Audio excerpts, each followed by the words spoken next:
Hi, I'm Tom. And I'm Jackie. Welcome to the Self-Sufficient Mercantile. Nothing fancy. Just keeping it simple.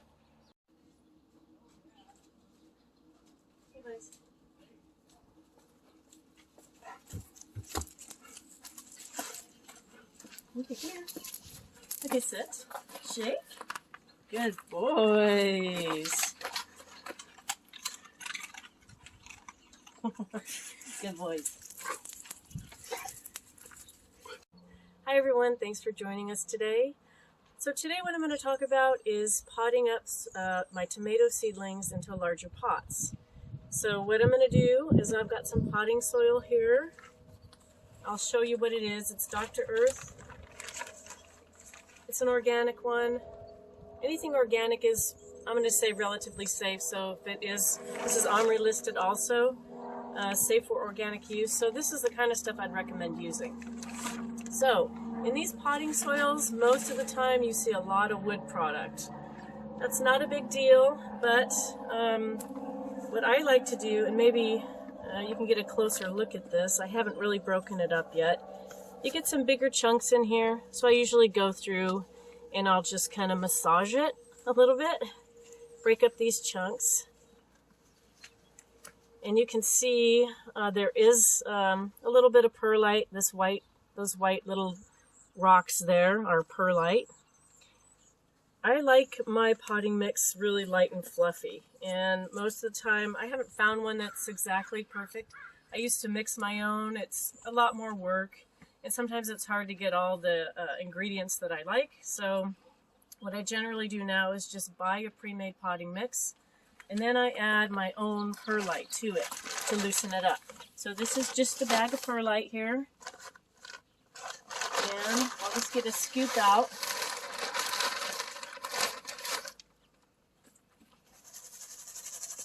And I don't really have any specific measurement. What I'll do is I'll add about a scoop, and then I'm just going to mix it in, and I'm going to see how that looks to me. And again, you don't have to do this. It's just something that over the years of gardening that I've found works better for me. I just like having that extra perlite in there to offer more drainage so it's not as heavy.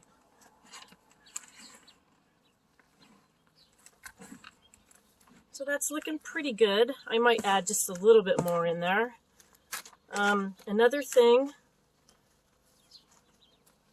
is if you see any big chunks like that, I usually toss those. You can leave them in, but the more wood product that is in your mix, the more it's going to steal the nitrogen out of your mix. So if you fertilize, you know, it's a good idea to add a little fertilizer to this because you don't want your plants starving for nutrients.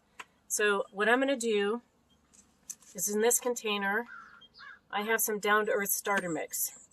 So this is a 3-3-3. Oops. It's pretty mild. It's not anything that's going to burn your plants, but it's going to give them a nice start. So I'm just going to sprinkle some in here.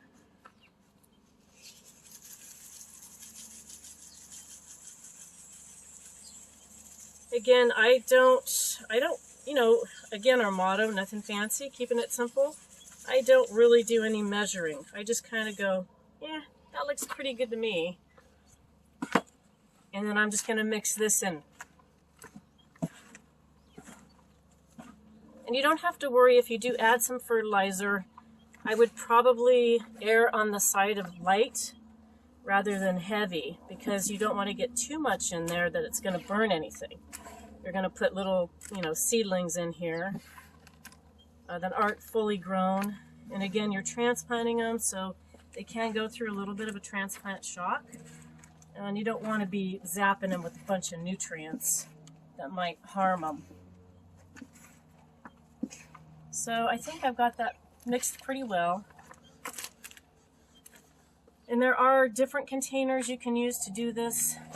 Today I'm going to be using 3.5-inch pots, plastic. I use these and reuse them year after year. And I also sell my tomato plants. So I like to give something, you know, that people can reuse or return to me so I can reuse them. I've used peat pots in the past. I might use some again this year. They're pretty good.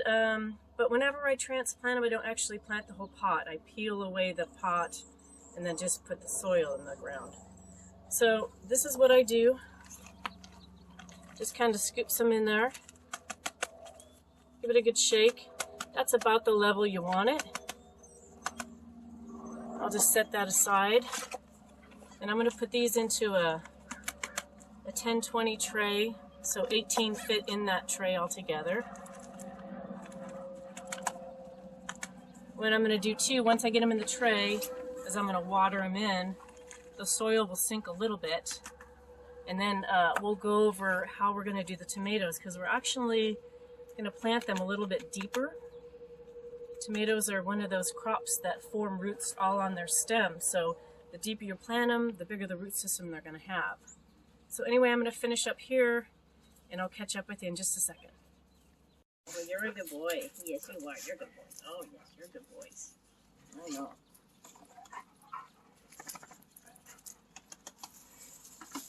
Silly.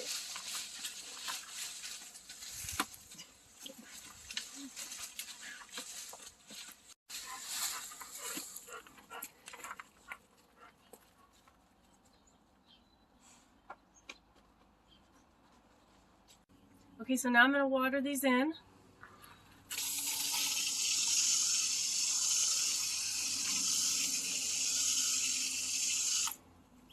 Remember, the soil, usually any kind of soil that you get in the bag, pre-bagged, it'll be a little moist, but it's not going to be moist enough. So that's why I'm going to water it, kind of let it soak in, and then I'll hit it again with the hose.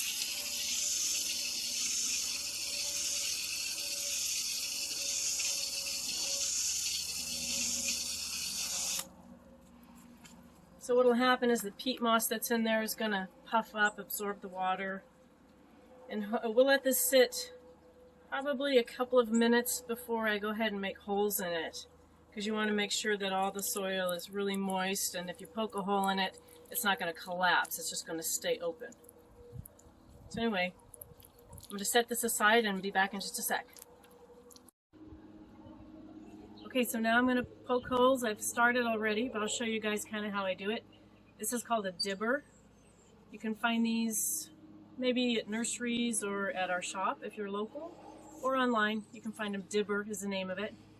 So you can see the holes I've already done here. So what I do is I just put that as far as it can go, and then I kind of open it up a little bit more, because these are the tomatoes I'm going to be transplanting. So I want that hole to be big enough to accommodate it.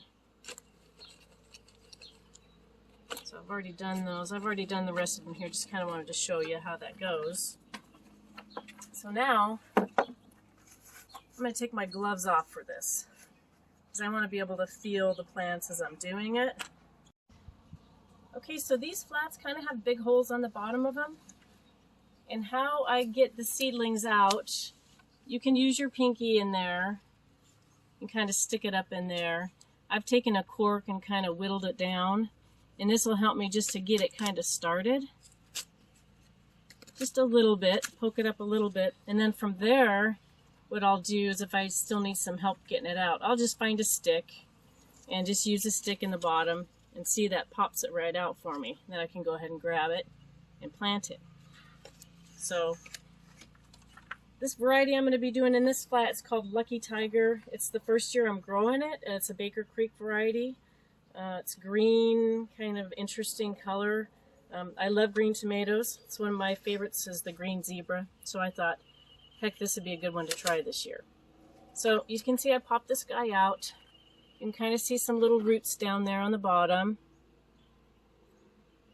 And see how he's got a really long stem here. All along this stem are little hairs, and roots can form off of this main stem. So I'm going to try to plant him or her, whatever it is, a little deeper.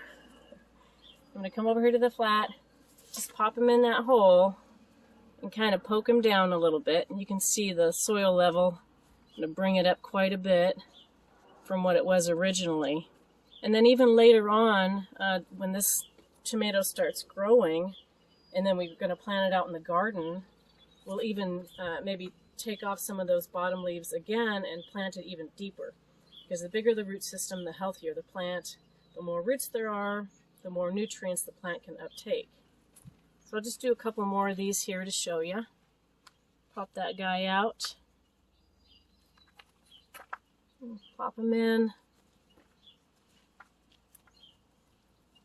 Tomato seedlings are pretty rugged. You don't have to be super careful with them. I mean, you don't want to be squishing the main stem. As you can see, when I pop them out, I'm trying to grab the root ball. I don't really want to grab it by the main stem because you don't want to pinch it. You just kind of want to be careful of the main stem. But other than that, they're pretty hardy.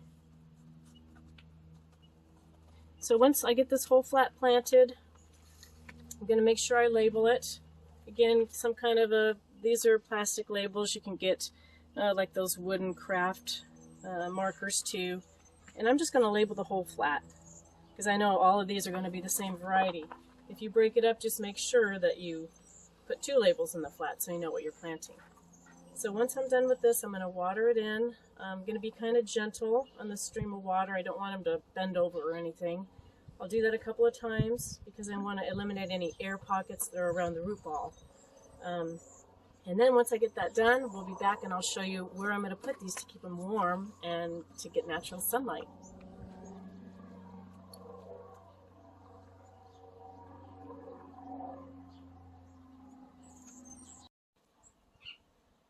Okay, you guys, so this is the big reveal.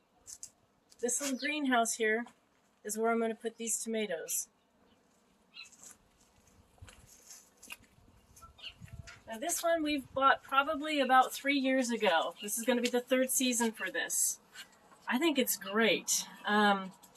It's nice because it's got 2 side windows here. You can see that they're just mesh, so you can roll up the sides to get nice ventilation through. I usually keep the front door open as well, just to get airflow.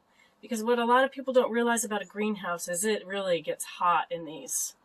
Even on a cloudy day, it can just heat up. So you don't want to be burning your plants. You want to give them some warmth. The main thing, though, is giving them the direct light. That's the thing I love about these, is you're getting them right out in the sunlight. They're just going to grow so much faster and they're going to be healthier. So you can see I still have a lot of these little ones in here that I haven't transplanted yet. What I'm doing is I'm waiting for them to get their true leaves. Got some peppers here too. They're starting to get their true leaves, so probably next weekend I'll be planting most of these others up. I just wanted to give you guys kind of an idea of how I do it by doing those tomatoes today. But again, this greenhouse, if you can find one, I ordered this one online about 3 years ago. I have a second one that I ordered last year or the year before, and I use both of them. They're just great. We stock one that's a little bit smaller than this at our shop. It probably holds about 6 flats or maybe 8 flats. So anyway, I hope you enjoyed this video. I hope you learned something new. If you want to see more videos like this, consider subscribing. Hit the like button and notification button so that you know when we upload a new video. Thanks again for joining us, and we'll see you next time.